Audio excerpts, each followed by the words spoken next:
My guest today is heavily involved in the dairy industry and has been for many years. He's a Gympie local, also a well-known real estate agent and entrepreneur. It's John Cochrane. John, welcome to Over the Bonnet. Well, thank you. So you're a Gympie local. Tell us about the early days in Gympie. Well, I was reared a kinkin on a dairy farm. My grandparents were on the farm as well. Extremely fortunate, I think. To be reared in such a family atmosphere. Money wasn't plentiful, but love was. Two brothers and two sisters, and we grew up as a very close family. Dad was a guy that believed that, and so did Mum, that they were put on this earth to feed the country.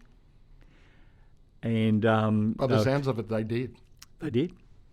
They worked extremely hard, and we never, ever went to bed wet, cold, hungry, thirsty. We didn't.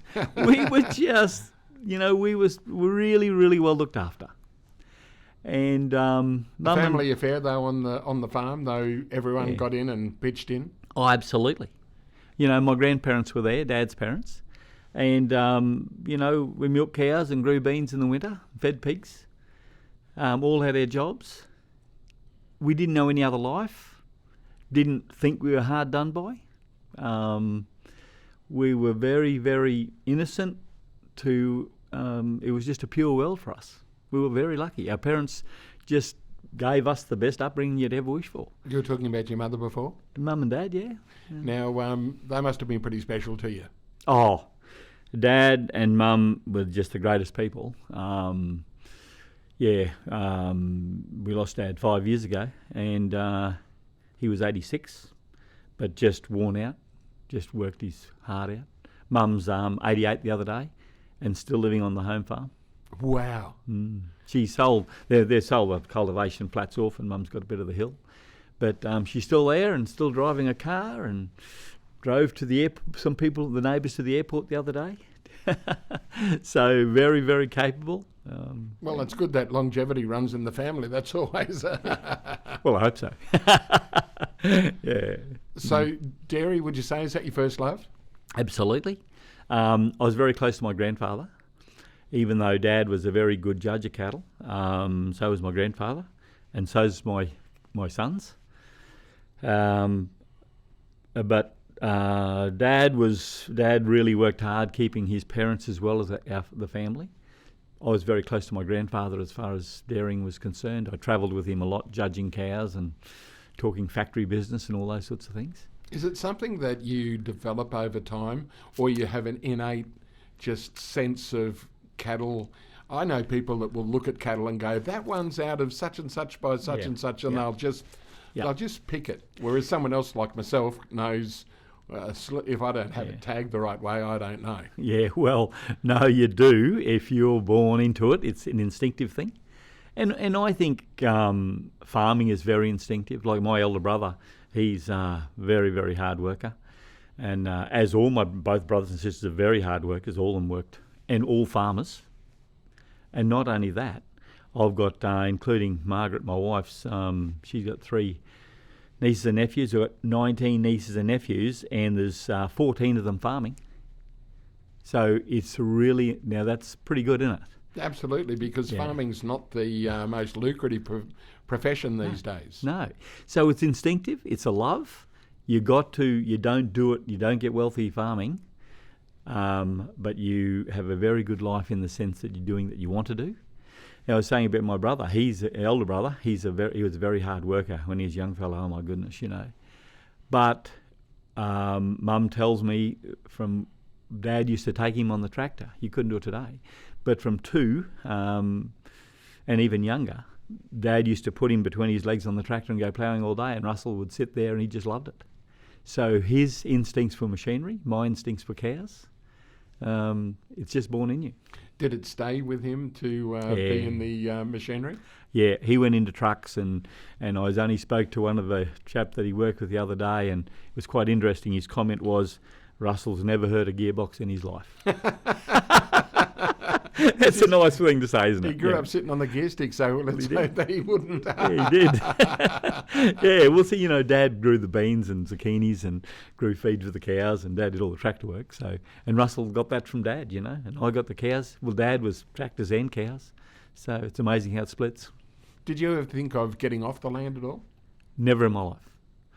In the 70s, early 70s, when Britain joined the European Common Market, and Jersey cows were worth $1. And I remember going to a clearing sale in the middle of it, and the fully grown Jersey bull made $4. And my goodness. Yeah, and the rooster made $5. And we look back and laugh now, but in the 70s I had to leave the farm and get a job, and I became a butcher. Went on to have butcher shops with Margaret and I, and we married at that stage before we got married before we had the shops. But so all the butchering was, and the shops were a vehicle to get back to farming. So why butchering? Was it just an extension of what you were doing? No. This is a funny story, but Mum always worked in the paddock with us, and there was my elder brother Russell and younger brother Robert, and myself and Dad, and Mum would always come with us, and if she didn't, she would throw the sheet out the window when lunch was ready. And of course, if you saw your brother drop the chippo and run, well, you knew the sheet was out. Just funny things. And this day that happened, and it was my job to go and get the paper. So I ran to the letterbox, then back to the house. And that day there was an ad in there, Nolan's wanting an apprentice butcher. Never thought about butchering in my life. I just hated beans, hated them. But we had to do it. And I got the job. So it was my younger brother who encouraged me, Robert. He encouraged me to do it because he said, "You've got the ability to do it, I don't." And that was rubbish because, we didn't have much of an education. And Robert... Did you need it though? Was it? No, not a believer in it. Our teacher wouldn't turn up until 11 o'clock some days. Oh, wow. Oh, true, we went to school where there's 13 the whole school. We used to walk to school, walk home. This is out at Kinkin? Yeah, well, we went to a little school called Wapunga, just out towards Breen Point, about 3 k's out from Kinkin, just over the road from the farm, actually, down the bottom, probably a bit over a k to walk to school and back, so we're very lucky there. Everyone knew everyone? And out of the whole 13 that I went to school with, every one of them had done well. Every one of them done well. And in fact, I went to a school reunion a few years ago, and the last teacher I had there came over to me and he said, "How did a dumb beggar like you do as well as you've done?" But, because we were just country kids and milked cows, fed calves, fed pigs, picked beans, picked zucchinis. Never hurt us. Is it still important for these small schools to operate and, help out those country kids? Yeah, look, I do think it is. I think there's a lot of education to be done outside the education system.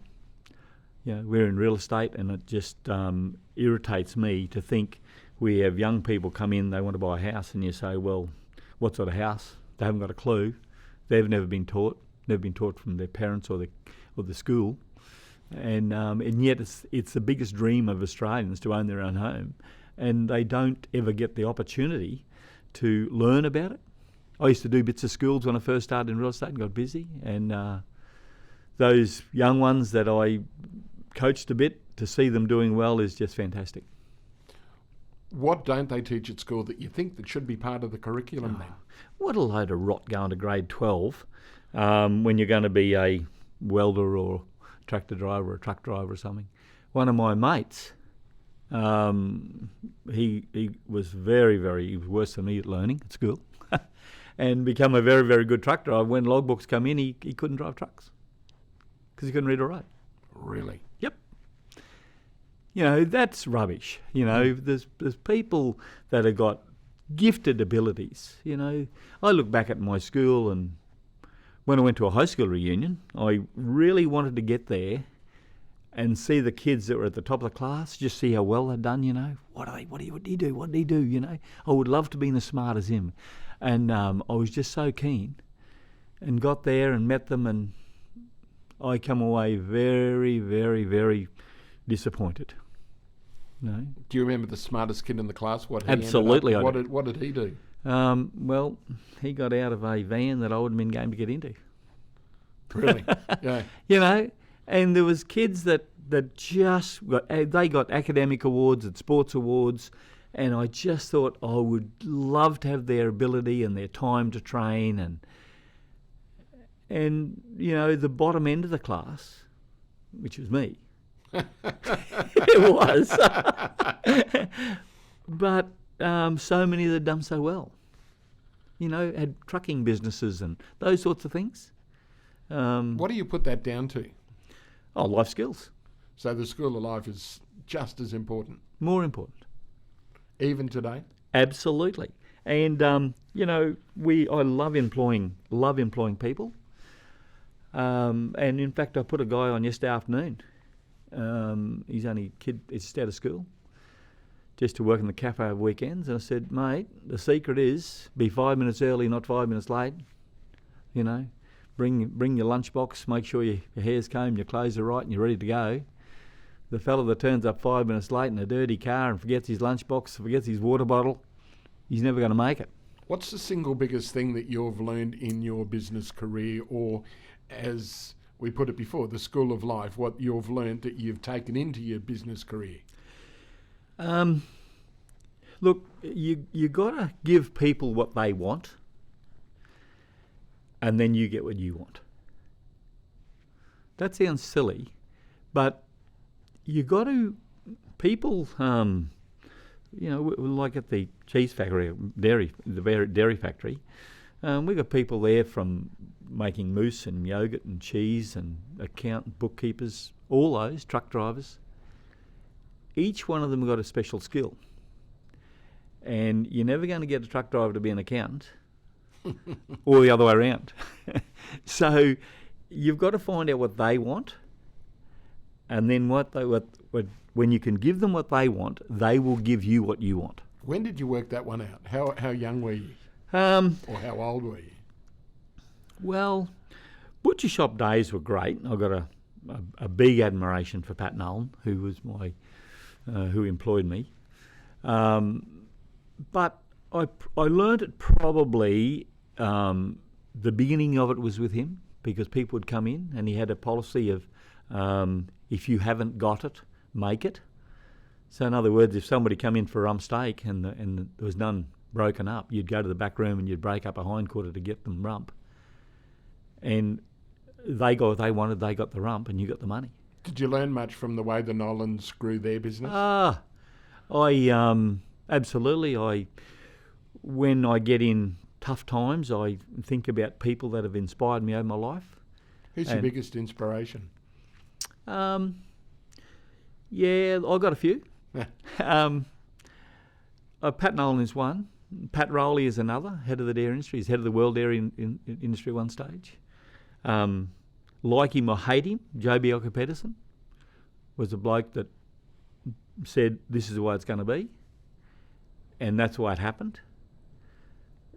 Whether that was right or wrong, you know, Golf Whitlam was like that. So those people that believe in what they say and do, I got a lot of admiration for those people, because when times are tough, you know, those believers hang in there. Yeah, I think, you know, of course, my parents, you know, they're the first ones, of course. But, you know, you run across a lot of people in your life, but those people that have done things for others, at the same time they've done things for themselves, I admire them. Okay, so you got into the heavily into the butchering career. Yep. Did you expect it to be a lifelong career, or did you always expect to get back to the farm? Well, Margaret and I, we bought our first butcher shop and we had no money. And I'll never forget the guy that I bought off was a guy called Kev Shaw. And we took over on the Sunday. And I even borrowed the money for the meat on Monday morning. And doing our exchange Sunday afternoon, we split the sausage skins and sausage meal and all those things because he had another shop and I had no money. And when we come to walk out of the shop, he said to me, "And what about the float, mate?" Meaning the till. Yep. And I said, "Kev, I told you I haven't got any money." And he turned around and gave me the $140 to start Monday morning. He's another guy that I think a lot of. How did that make you feel? Must have been Just overwhelmed for somebody to have that sort of faith in you. So Margaret and I worked extremely hard in the butcher shop, and I mean extremely hard, day and night, because we had this dream that we were going to own a dairy farm. And in fact, the farm I wanted to buy was the farm I saw when I was 11 with my grandfather one day. And we bought it. We did buy it. How did that make you feel? Signing on the dotted line. Very, very good. But it's a bit of a story to it. But just having a guy that had some belief in me drove me to do it. But we traded 17 farms, dairy farms, before we got the one we wanted. So it just kept growing. Well, yeah, we bought farms and either built them up or subdivided them or something to get a bit more equity and a bit more equity, and that's what the shops were, more equity to slowly get by a farm, because you cannot make a living out borrowing all the money to buy a farm. You can go and buy a service station or something else, I don't know, a bakery or something, and borrow the lot in my day and make a go of it. There is no way known that you can borrow the lot to go farming. Why is that? Because I call them, I don't want to insult anybody here, but I call them urban cowboys. And that's a funny term, I suppose, but people have got dispendable cash and disposable cash. And they buy land to keep the neighbours away. They do. They do. They don't buy it and say, and in fact, selling real estate, I don't remember when somebody came in to me and said, "I want to buy a farm, I've got $2 million. I need a farm to return me $200,000 or $300,000 or $400,000 a year to make a pay." That's never happened. But the money has, in a lot of ways, gone out of farming as they start breaking down blocks. Well, what are they supposed to do? What are the farmers supposed to do? They can't make a living. What are you supposed to do at the end of your life? What do you put it down to, the fact that I know of a pig farm out of Gomerri? Yep. Used to support 3 families. Yep. And eventually one family, they had to sell because they couldn't afford to make a living. That's what's happening. That's life. That's the modern life. Very, very sad, to see all our fertile country. In 1988, I went to the council in town and said to them, we should be rezoning all our good land, farming, over 30 years. And From what to what?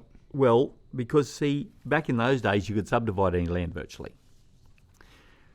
And farmers use that as their superannuation, their retirement package. But they've stopped that now.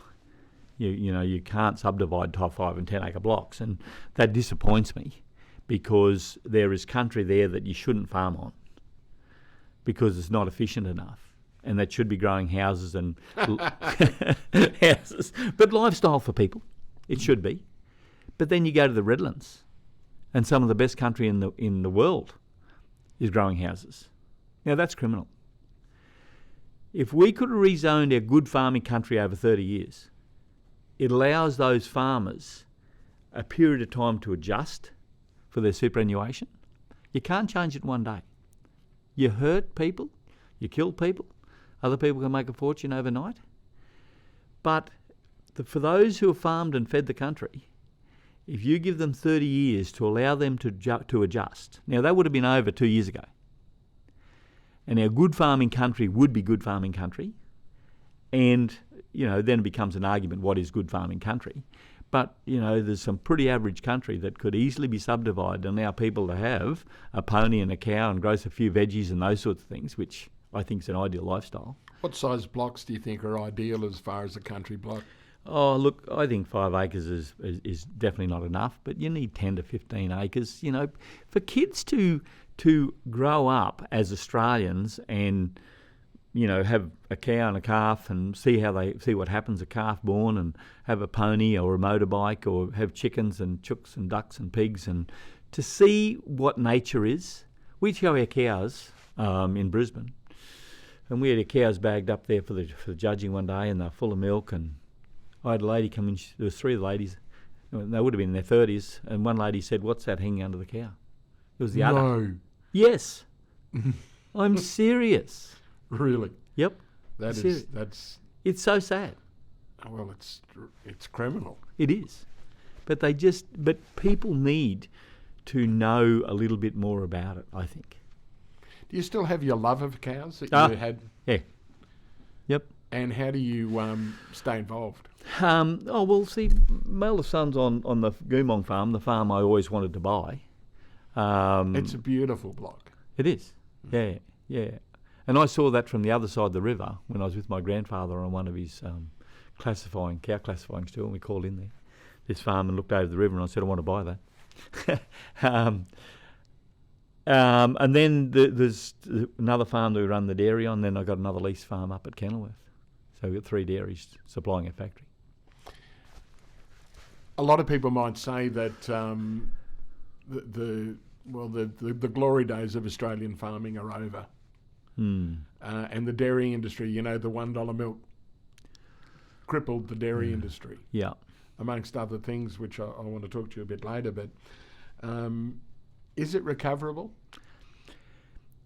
I'll never forget when I was a kid, we used to have every little town had a bakery. And then along come Tip Top and those ones and ran them all out of town. And then now we go into shopping centres, little bakery everywhere. There is. Every shopping centre's got a bakery. Farming won't be like that.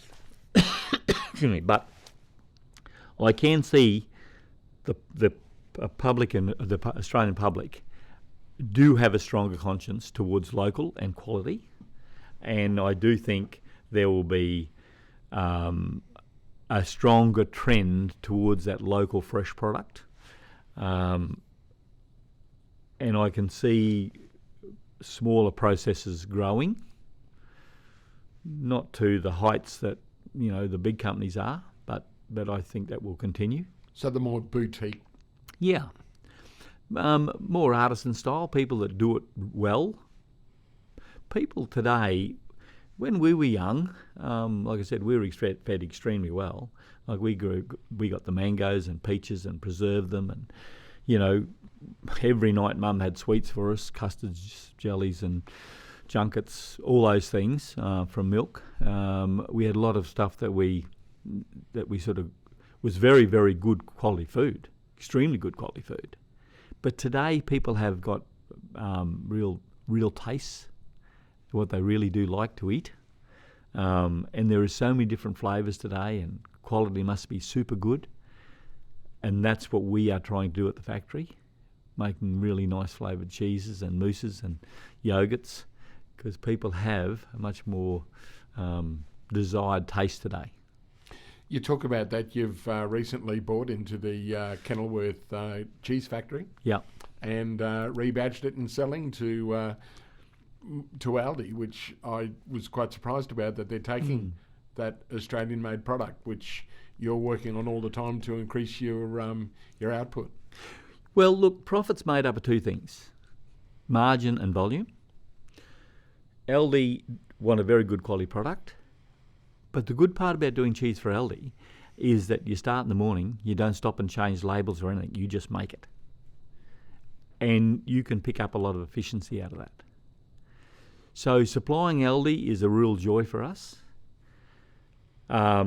But then we do a lot of other specialist cheeses, and they're short runs, so they're much more expensive to make. And the same with our yogurts and mousses. And I've got to say, it's an absolute thrill for Margaret and I to go into a shop and see a product and know that came out of our cows. Absolutely. Now, let's get back to the cows, because you, as you say, have still been very closely related with the dairy industry, and you were quite high up in the dairy industry at one stage. Is there things that you'd like to change about the way the industry is going these days? Oh, absolutely. Like what? You got to promote and market. When did you see the last milk ad? If you don't promote and market your product, you're not going to sell it. When you've got a wholesome, nutritious food in milk and it's not promoted and not marketed, you're never going to get what it's worth. Is that the secret? Is that why farmers are missing out, because they haven't got the co-ops that they used to? Look, I was reared under cooperative rule. My grandfather came home from the war in 1919. He bought the farm at Kinkin in 1924, and he sat on the board all his life. And then Dad went on the board at Wide Bay when he went off. And then when Dad went off the board, I never ever intended to be on a board, but but the same year I did go on a board. So we've been involved in the politics of the industry since way back in 1924. So I was reared under cooperative rule. And I honestly believe in their charter. Bring all the product together, process it, market, and return the profits to the farmer. But today, the cooperatives have not had the ability. They're all gone. Only Norco's the only one left.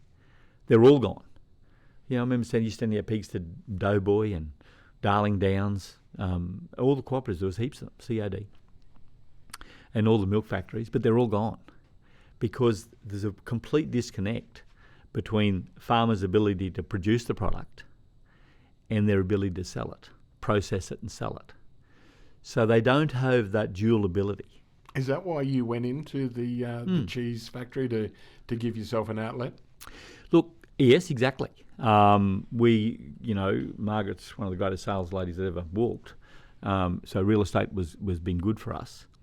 But so was butchering. We marketed our meat. And like I said, you give people what they want. So I felt, and when we bought the factory, I felt, even though I had not a clue how to make cheese, mousse or yogurt or anything, I felt our ability to get people to make the product the way I wanted it made and then market it. I was filling the needs that I thought people needed. What have you learned out of going into a completely new industry? Oh my God. I remember walking in the first day and looking around and think, what have I done? Was there a transition period, or was it just a cold bang. Oh, Take over Monday morning. Yep. I had faith in the people that were there. And if you don't have faith, you got nothing. So I had faith in that, in the fact that they could make a good product, and they were. So that was good. But I used my, I suppose, abilities. Don't want to sound like that, but I guess that, to make it more efficient, make it super quality, look after longevity, life, the quality of the product. So what were the changes you needed to make that you could see straight away as you took over? Oh, just the way the factory was running. We changed it all around so that we could process it quicker, cheaper, more efficient, and increase the quality. Now, all those things are very difficult to do in one hit, but it's taken us 3 years, and we're there. I think we're there. That's why we're putting the bottling plant in now. I believe we've still got more room to go in making more and more product. So you're telling me you've just in the process of putting the bottling plant. What's that going to? How's that going to help the business? Well, milk is something that you use big volumes of, very low margins, but I think it's something like 96% of people drink milk on a daily basis. That's why they use it as a driver to bring people into the store. So if you're going to produce a product that 96% of people drink on a daily basis, you've got a pretty fair start.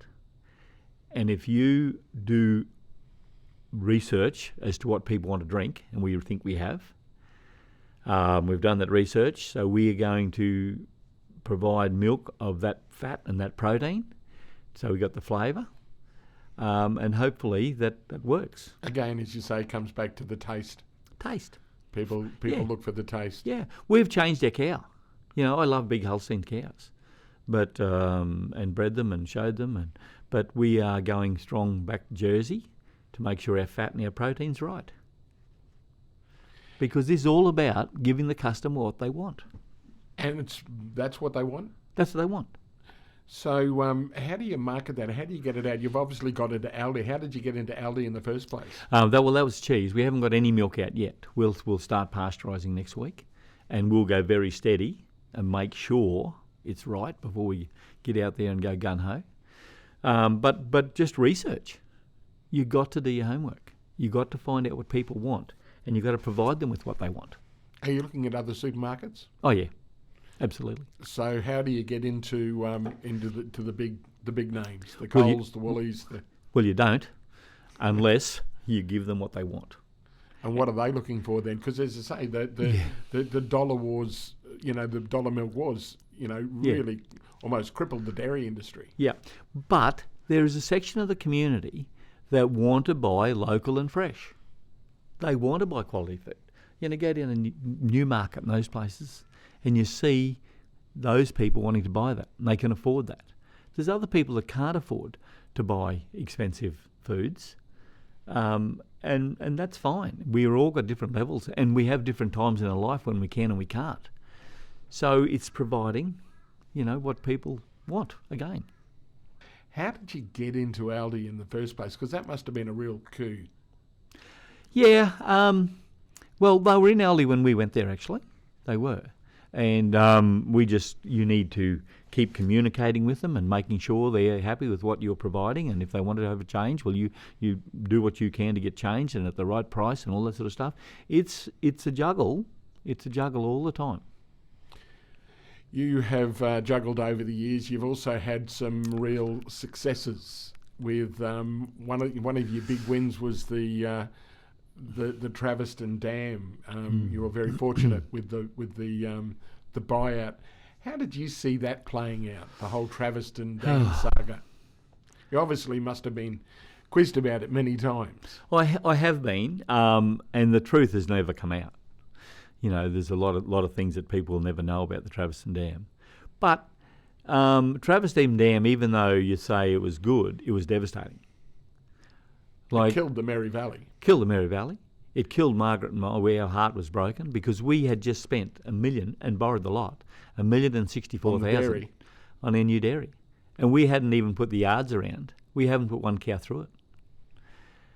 So what we thought was going to be a bonza and get in and get going, and we made some mistakes, because what most people did was took the money and went.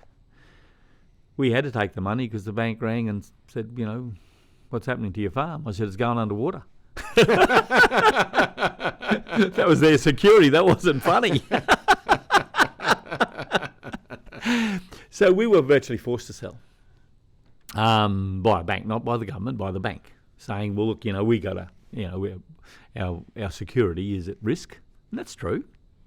They weren't tough about it, but you just had to be a realist. So it may have been selfish, but to put all that good land that I wanted to rezone 30 years ago and keep farming was going to go underwater. It's brilliant country. It's serviced. In the big drought we've just had, we never stopped pumping water. So we had water, we had beautiful country, close to markets, and this political desire to stay in power, to put a dam in, regardless of who it hurt, was just wrong. So we decided we'd fight, and fight we did. So what we did is we kept farming. A lot of people, not all, a lot of people said, okay, let's take the money and run. We leased back, but there's a lot of things we couldn't do, but we kept our farm running, and that kept our value high. If we would have grabbed the money and went and let the farm fall apart, and maybe try and buy it back later, would have been smarter. But because I had this huge attachment to it, I couldn't leave it. So we stayed there, and we didn't get as kind a valuation as some did. It's still pretty sizable, though. Absolutely. Now, you say there were a lot of things, a lot of secrets that just haven't got out, and a lot of truths. What do you say that should be told about the whole dam debacle because a lot of money got spent, got wasted essentially. All governments have got a total desire to stay in power. Total desire. They will do what they got to do. I don't care what persuasion. And there was absolutely no doubt in my mind we were in the massive drought in 007. And Peter Beattie could see that water would win the election. And Gympie had been held by the Conservatives for a lot of years. I'll let you put two and two together. You know, to announce a dam in 5 minutes without doing all the hydrology tests and all those things, to say it's going to go there, through a sand mine. Why do you think they didn't listen to other areas and schools of thought such as lifting Barumba? There was an election coming. But Time. do you think that Barumba still could be lifted and Yeah. raised? Oh yeah. There's places, and hasn't been a dam built since the 80s. Like, this is wrong. I was driving the truck the other night carting cattle, and I was tired, and logbook was right though. I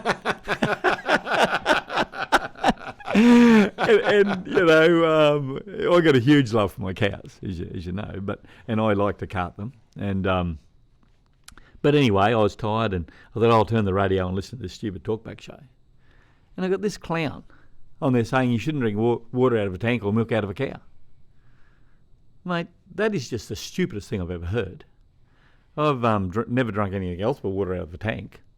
And we always drink milk out of our cows. I can't drink town water. Yeah, well, what is it, buy a filter or be a filter? Just add hops. Yeah.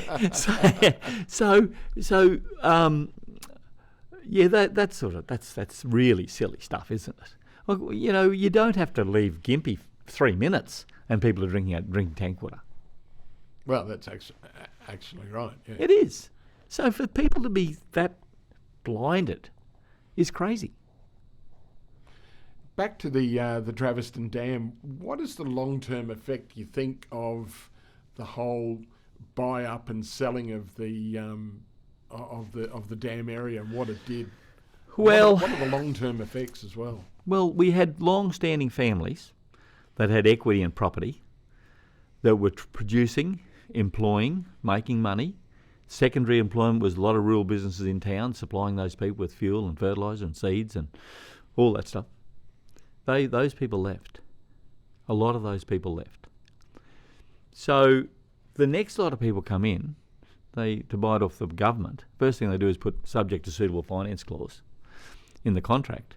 So they've got to go and borrow a heap of money. That limits your ability to grow businesses. If you have got a lot of equity in your business, you'll find that growth becomes a lot easier. If you're battling, and a lot of people were and are, and that's what's happened in the valley. We've lost a lot of agricultural business out of the valley. But a lot of knowledge. And a lot of knowledge, but we have got some other businesses start up though, and that's been the plus. I can remember when I was butchering, I'd have old graziers and farmers come in for their meat. They'd be in early because they're out of bed early, and I'd say, mate, if they want to talk, I'd say, mate, I can't talk. Grab a chair and come out the back, and I'll keep breaking up beef and talk to you. And the stories those old fellas could tell you about farming in the West or anywhere, and their unwritten rules have gone down with them. And I'd say to some of these old fellas, why don't you write it down? Oh, no, I can't write it down. But these were people that were educated, and a lot of those life skills are gone. And even my dad, there's so many times now I think, oh, I'd love to be able to ring Dad. So there's a lot of education is disappearing from the farming game. And just that knowledge when people are being driven off the land because they can't afford to farm. It's like that farm I was talking about at Cameri, Yep. like used to sustain 3 families. Eventually it's sustaining none. Yeah, that's true. And, since dairy deregulation, we had 1,545 farmers on deregulation day. We got less than 300. We've lost more than 80% of our farmers in Queensland in 20 years. 80%. Can we stop it? Yeah, I think we can. How do but we do that? We need to control our industry more, and we can't. We've handed it over. Once deregulation had come in, we had handed our... See, once the milk, if you're a farmer supplying some of the big companies, once it goes on that tanker over the grid, it's their property, not yours. It's their milk.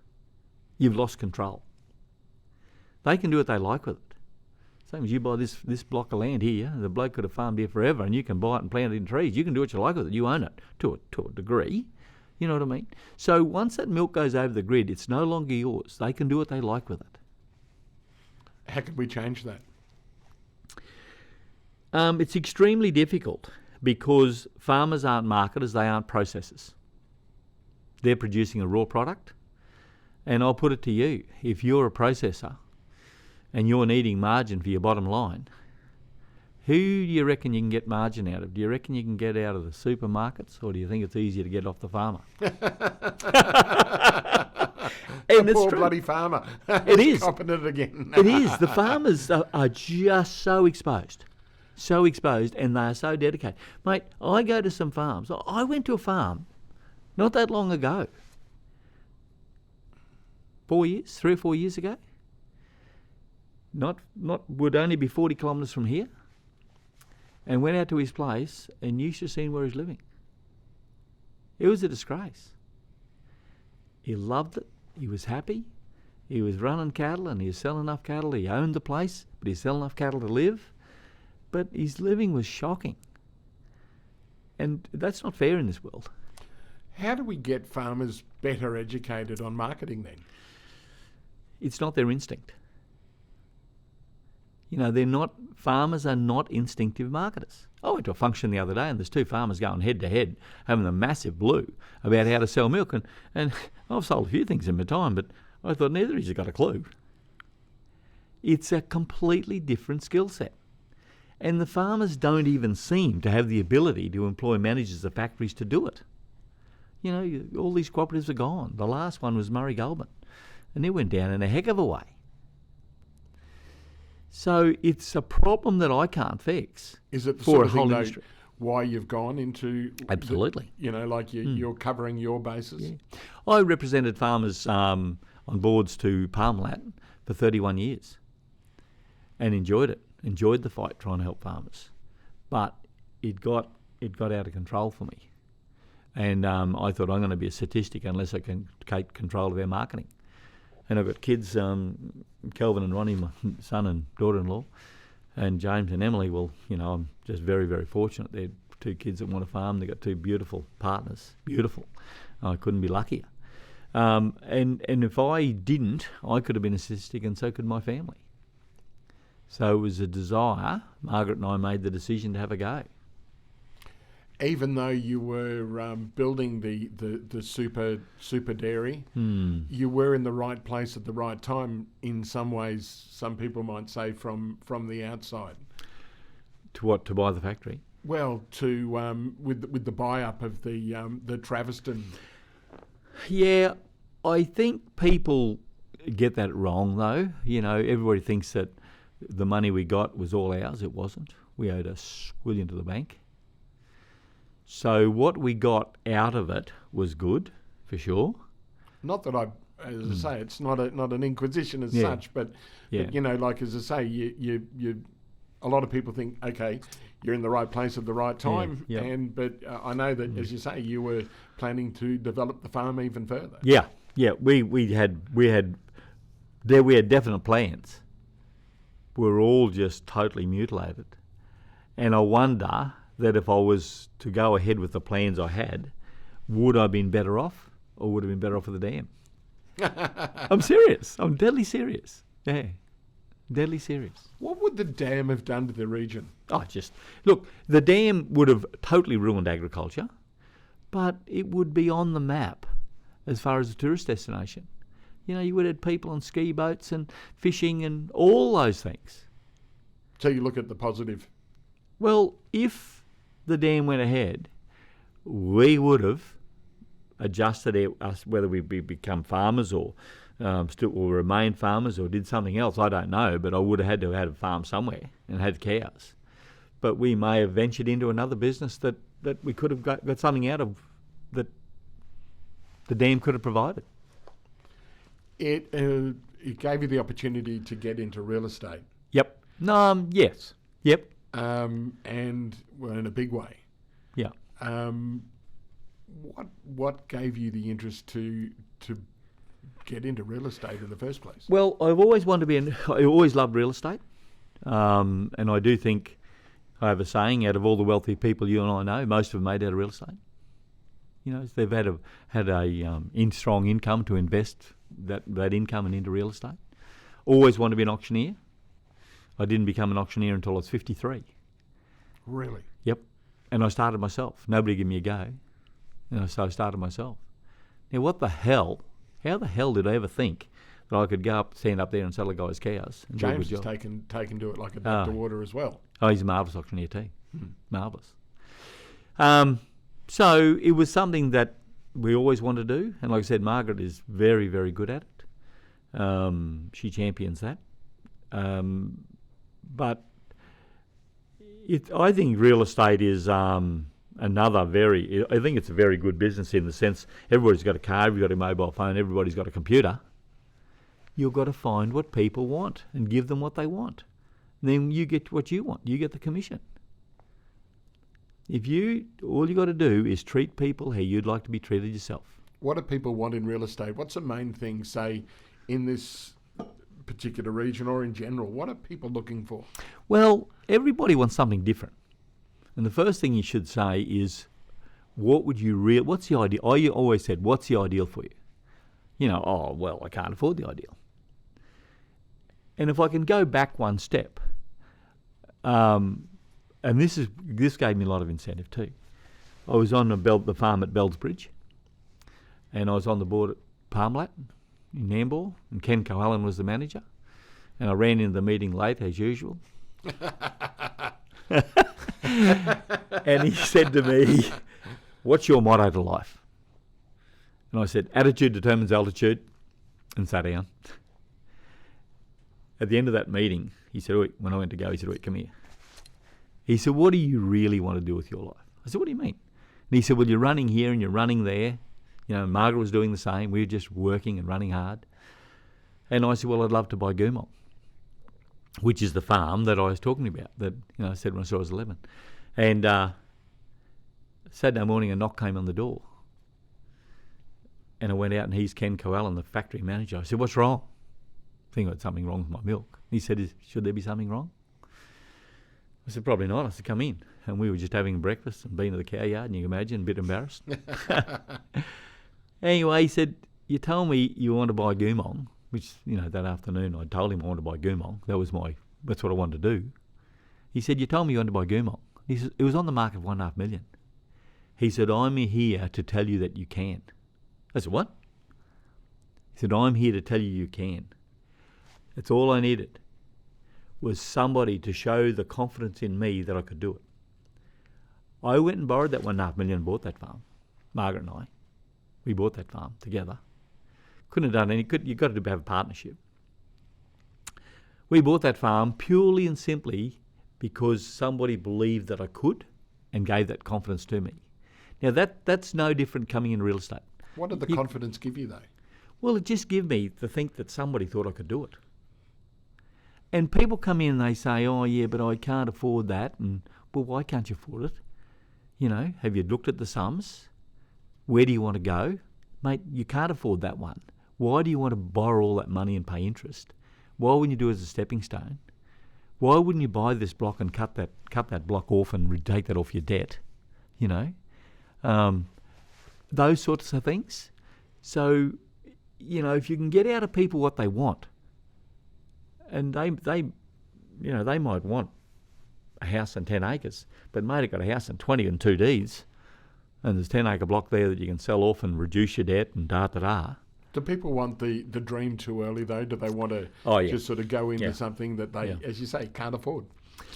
There is a section like that, but with interest rates where they are today, people should be getting into it.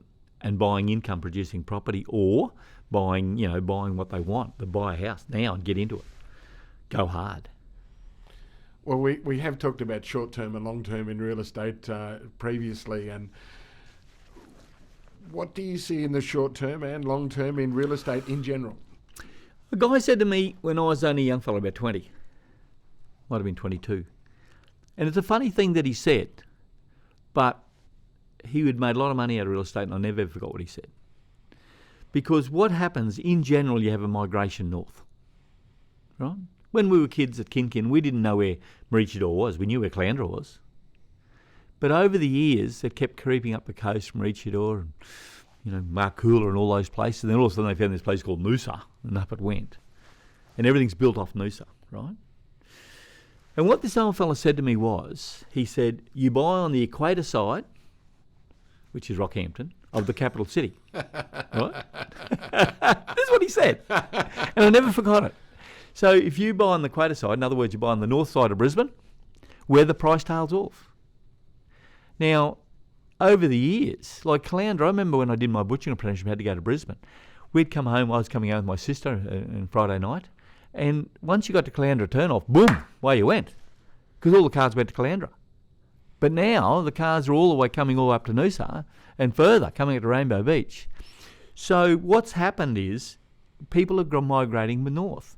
Now, if you look at the price of property in Gympie compared to Pomona and Cochrane, Karoi, like that's not 20 minutes away. I can see a huge increase in property prices in Gympie. The valuations in Gympie, I think, are great. People should be buying property in Gympie. Still the cheapest land north of Brisbane? Absolutely. Do you think that will stay that way, or do you think it's going to go? It'll keep climbing because their population grows. People need to live somewhere. I think Gympie needs to be more of a rural residential town, to be honest. I'd like to see more blocks, more small acreage blocks. And Gympie's got some wonderful facilities, the sporting grounds and swimming pools and, the civic centre. There's a lot of good things in Gympie, You 3 shopping centres, plenty of schools, you're an hour and 3/4 to Brisbane, nearly an hour to Noosa, Rainbow Beach. It's very well positioned. What difference has the highway that's been put into the Nugget, what difference has that made to Gympie? Oh, huge.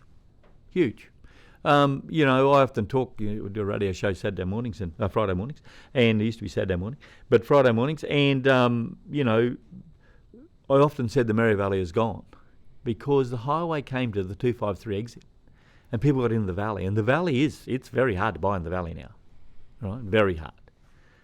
And it's 10 minutes from town. So this migration north is definitely happening. Definitely. And my advice is, if to buy property, buy it with, you should always buy for capital growth. That's number one. Unless you need to buy next to the hospital or your parents or something because they're sick or something. But you should always buy for capital growth. Now, sometimes you say, well, I can't afford to live on the southern side of Gympie. I need to be on the northern side because my work's north. Well, that's fine. But, you should really think about capital growth every time you purchase real estate, because it's the only way I know where you can get tax-free money in your own home. Is it still though the great Australian dream though with the way banks have closed up and the GFC and all that sort of thing? Is it still the great Australian dream, real estate? It is. I think it is, and it should be if it's not. But that's true. I look at people's figures. They come in and they say, oh, well, yeah, we'd like to, or you run across somebody and you'd say you're buying, you own a house or renting it. I know renting. And how much you're paying? And do you realise you could buy a house? Oh, yeah, it wouldn't be as good as one we're living in. No, I understand that. But sacrifices need to be made. If you want to get there in life. And that's what I was saying before. Do they want it too early? Do they? They do. The millennials, they want everything handed to them. They want it early. There's no doubt about that. Lifestyle, like I say, people like to dine these days and they like to live a life and they want things, and that's fine. That's fine. See, some people don't want to buy real estate. Now, you take somebody that's got a job that they get transferred around the state. Well, they don't want to be buying a place and paying commissions and stamp duties and legal fees to buy and sell. So they've got a whole different need. But if you've got a job, a pretty good job that you think's fixed, and you want to stay in the area, and even if you do lose that job and you can go and get another one, or why do you lose your job? You should go and get another one. You should be looking at climbing the ladder. And people don't stay in jobs for 30 years these days. It's 5 at the max sort of thing almost. A lot of people move, but that's not a hard rule either. There's others that like to stay in one spot, and that's great. But you need to understand, when people come in, you need to find out what they want or what they need. What do they really want? Is it still true that someone, they say you'll buy a house every 7 years, or you'll change your house every 7 years? Is that still the case? Well, the real estate rule is property doubles every 7 to 10 years. Now, if you buy a house for $200,000, it goes up another $200,000 in 10 years, $20,000 a year, $400 a week. That's pretty good. But what you've got to remember is all the other properties going up at the same rate. So what you need to buy is a property that's going to grow faster than the other houses in the area or in the town. What's the best purchase you've made? Look, we've done a lot of things, but changing the purpose is a very good thing to remember. To buy a property, like we bought a rundown farm and turned it into a dairy. We bought the old butter factory and turned it into a, rented property. So buying a property that you can change the use of, buy a house on a really big block and put another house on it, duplex. As long as you obey the rules and got access up the side of it, change the use of it to a better use. Buying property that you can change to a higher value. Are you happy with the new council, with the way that you think it'll be a breath of fresh air?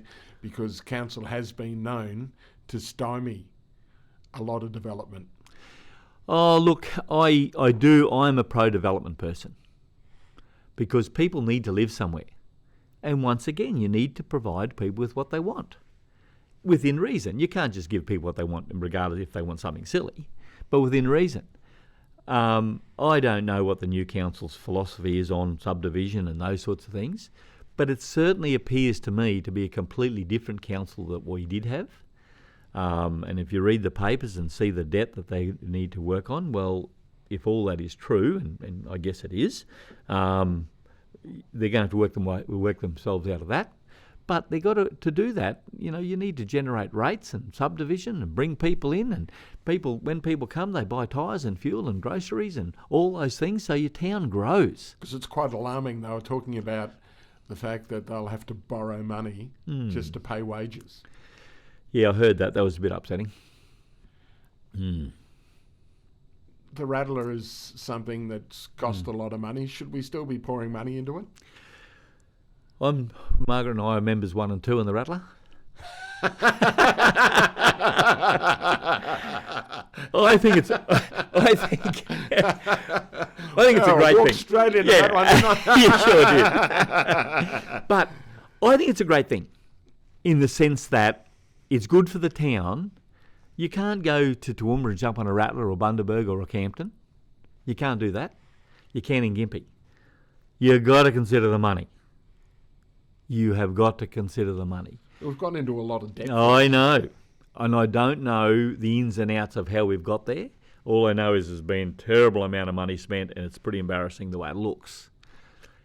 But has anybody really said, guys, what's the alternative here? What can we do? How do we change it? If it was your business, you'd be looking at changing it.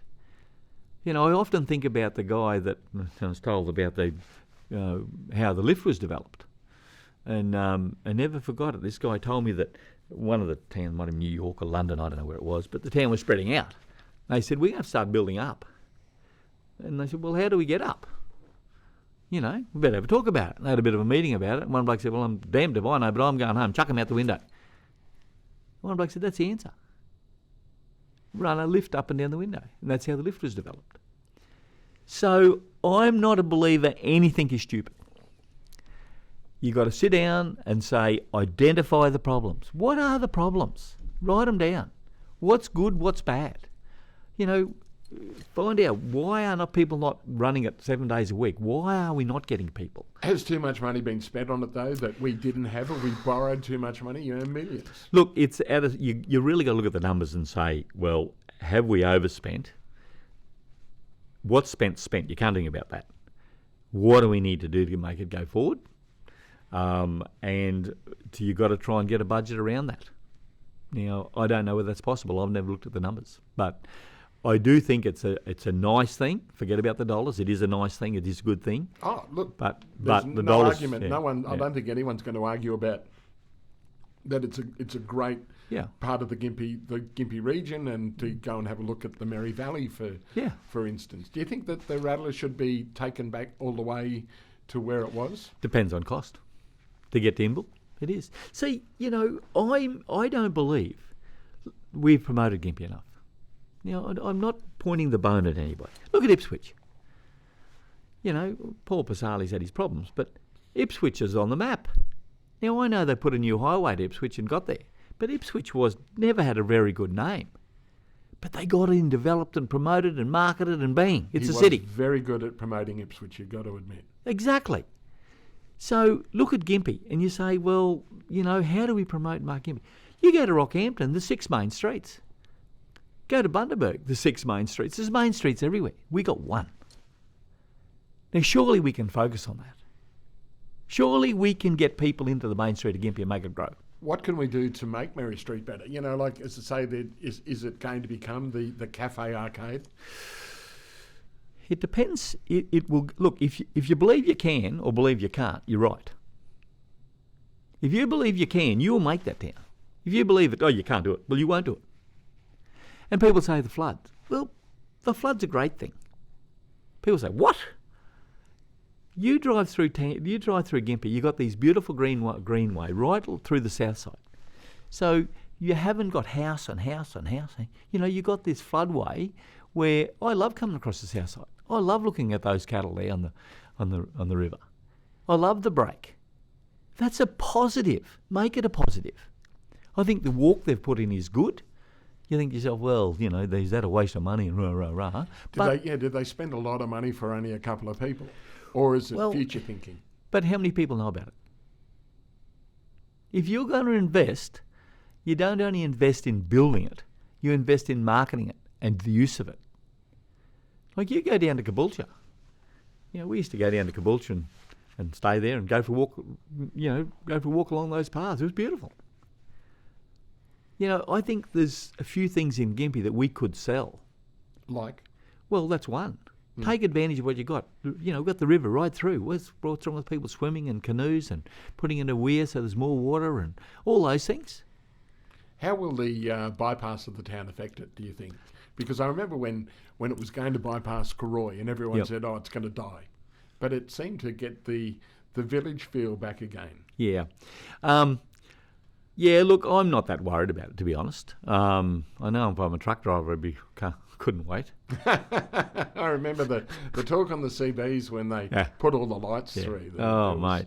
You got a load of cattle on and, you know, you try and treat them as gently as you can and you're rocking up to lights that are on the top of a hill and think, you just got to pull in slow to them and then pull out slow. And it takes a long time to do the job right going through Gympie. So that'll be great. Will it push the price of real estate, say in Gunalda and those sorts of areas? Will it push it up when it does come out there? Yeah, look, you know, it makes it quicker for people to get from Curra and Glenwood to Brisbane. And that's where people go, the coast. You know, 99% of the time you leave Gympie, you head south.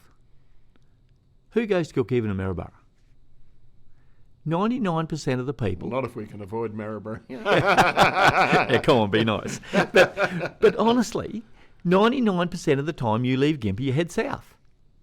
And that's what's happening. That's why people are migrating north. You know, it's too expensive down there, so they come to a budget they can afford. And that's why I think Gympie will strengthen. Now, that highway, people from Tin Can Bay, boom, gone. You know? You've got, look, governments, that's what governments are for. Schools and roads and hospitals and those sorts of things. They meddle in too much stuff. Talk about politics. You've mentioned Peter Beattie, you've mentioned Joe Bjelke-Petersen, and your name has been bandied around in the past with a political vein. Is it something that you have desires of looking at in the future? Always have. Always wanted to go into politics, and Margaret and I discussed it. But I have got too much, well, I'm not trying to be a smarty here, but I really enjoy building business and employing people and those sorts of things, and I don't tolerate fools. What level of politics, if you went into politics? I would have preferred state, yeah. Is it still something that you harbour an interest, that you may get dragged in at some stage? Look, I don't think so. I'd like to, but probably I'm more of an independent person for me, because I just get irritated with some of the rot. And you know... When you talk about independence, look at what Lou O'Brien's been able to do. He's still a member of the LNP. Yeah. But he's not... He's now an independent. Look, the independents were a waste of time once, because the big parties just didn't give them a listen. But because the big parties are so close these days, if the cards fall right, the independents have a lot to contribute, which is far from what would happen 20 years ago. And the party lines are very strong. I am a natural conservative. I do believe in growth and, reward for effort. I'm a big believer of that. And I think a lot of people are as well. But if they can get the soft, easy option, why don't they take it? They do. There's a lot of people out there that have a desire to be an entrepreneur and to do well, but they don't get the encouragement or the know-how to do it. And that's sad. So we've got the wrong people in Parliament then? Yeah, look, there's too many people in Parliament that have done nothing, and they think they know everything. Sorry, but that's just a fact. There's no better school than the School of Hard Knocks. Is it the case that you'll always elect a politician? What do you mean? Doesn't matter whoever you vote for, you'll always elect a politician. Yeah, I see what you're saying. Look, probably, but there needs to be a change. It can't be all things to all people. You've got to have a dead set direction, and you've got to decide whether you're going to grow this country or not. You've got to decide the only way you're going to grow this country is grow your people. And I did some sums on Gympie a little while ago about, and I should have, thought about them, but if you got a 10% increase in the value of every property in Gympie, and let's say the average price is about $300,000. So if you got an extra $30,000 per property, and what is there? There's, how many houses in Gympie? A couple of thousand? Quite a few. What's that, 600 million something? I'm not doing the sum, but if you can increase everybody's wealth by 10%, look at that wealth you create, everybody. And you can create that wealth by promoting and marketing your town. You can get every person in this town to grow their equity by 10%. Now, isn't that a great thing? The people that are going to be coming here, they've got to pay more money for sure. But what you've done, if the average debt is, we're going to do these sums on the run, but if the average debt was 50%, right, that's $150,000 I'd owe, which is 50%. Now, if you grew that to $330,000, their debt hasn't changed, so it's still $150,000, but their debt has gone back to 40% or something of their business. I have a saying that time dwarfs the debt. So in other words... Especially if you're paying it back. Yeah, but even if you're paying interest only. I've paid interest only over a lot of years. Because if you've got a property that increases at doubles every 7 to 10 years. Does that increase, though, the pressure? No, it doesn't, because it increases your cash flow. Because instead of paying principal and interest, you're only paying interest, so you've got extra cash flow to decide what you're going to do. Now, with that cash flow, you might put something into the property that also lifts its value. Now, if it's your own house, it's tax-free money. What's the future for Gympie then? Gympie... Has it still got that redneck? Nah. Like I said, if you want it to be, you'll have it. You'll have a redneck, attitude. Get on and change it. Get on and tell people how good we are. Nobody's going to tell you how good you are. You've got to tell them what we've got. We've got all this wonderful agricultural land. We've got all these beautiful views. We've got all forestry. We've got beaches. There's a lot of things we can be saying we've got. I don't see anybody saying it. And that's what will draw people to our town. That will drive real estate market. That will drive wealth. It'll drive equity. It's self-perpetuating. It is. Yeah. And above all that, it drives attitude. People have a better attitude. When things are wrong, my golly, it's hard. When you got things are going wrong, it's hard to drive. But when things are going well, it's so easy to get on the slippery slide and go with everybody. It's easy. Like, look what Tom's doing. Well, let's do it. Let's have a go. And you will create wealth in people that don't believe they're entrepreneurs, but they will be. Tax-free money. We need to drive some jobs here.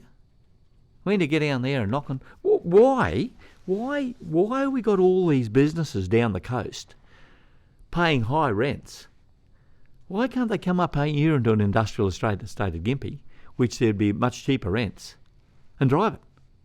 Come on, guys, get up here. So how do we get the whole thing going in the first place? It's all about attitude. It's all about deciding, hey, listen, we're going to drive this town. It may be attitude, but also someone's got to kick it off in the first place. Is that council? Is the council the new, or is it it's got to start somewhere? It has. Council definitely needs to be involved. Absolutely got to be involved. And you say the Chamber of Commerce, of course. But yeah. It's sort of, they've normally got their own vested interests in their own slice of what they're doing. But council, I think, would be more independent. Yeah, independent, but they've got other people's money as well to work with. They've got to be conscious of that. But when do you see an ad saying, come to Gympie? Look what we've got, forestries, beaches, farming land, river. Look at the value you can buy property for. You don't ever see that. And from any council, from any towns. I've seen one for the Fraser Coast. Have you? Okay. Yeah. But, Paul Pasali he was out there telling me how good Ipswich was, and man, he got it going. So maybe you need to step into the fold and, and take the reins. We need people like you that have that sort of drive to promote the town, that can see the vision. Look, I'm not very well educated. And, you need to have an education to take up some of these spots. A better education than I've got. But in saying that, I would still love to have a go. I still would love to have a go. But, I love Gympie. I think Gympie's a great spot. I love it. What do you see for the next 10 years in the place? Depending on council. It does. If the council want to allow us to open the country up and allow some country to be subdivided, and people can buy 10-acre blocks. I know it's expensive to build roads to them. I understand that. But they need to shorten the time the developers are waiting. Look, I remember doing the last development I did. It took me 3 years to get it through council. And I said to council, I'm coming up with a birthday cake at the council meeting on Thursday. They said, what do you mean a birthday cake? And I said, well, we're going to have 3 candles on it because it's been 3 years trying to get this thing through. 3 years. That's silly. What costs developers is holding costs. And guess who pays? The poor beggar that's going to buy the block of land to build a house on. Because unless the developer goes broke, he's got to pass that cost on. They've got to get a special department that You come in and say, mate, I've got this block out where such and such, this many acres. I want to subdivide it there. Get it looked at immediately. Get under the spotlight and get it done. If it was your business, you would do that. And that's what needs to happen. We need to cut unnecessary costs out. As we wrap up, I'd like to know something. Tell us something that people don't know about John Cochrane. I don't know. I don't know that. What don't they know? I don't know. Are you a car guy? No. My wife is. Margaret loves the cars. She buys all the cars. I'm not a car guy. Really? Yeah, Margaret buys the cars. She's good at it. Like she just loves cars, and that's fine by me. Yep. What sort of cars does she like? Oh, she likes Mercedes-Benz. Yeah. Got to keep selling the real estate. Yeah. No, I'm just an ordinary old Joe Blow. I'm just a farmer and just a farmer. That's done very well, but really appreciate you sharing some of your time and going over the bonnet. Thank you. It's been a good little chat, actually. Probably learned a bit about myself.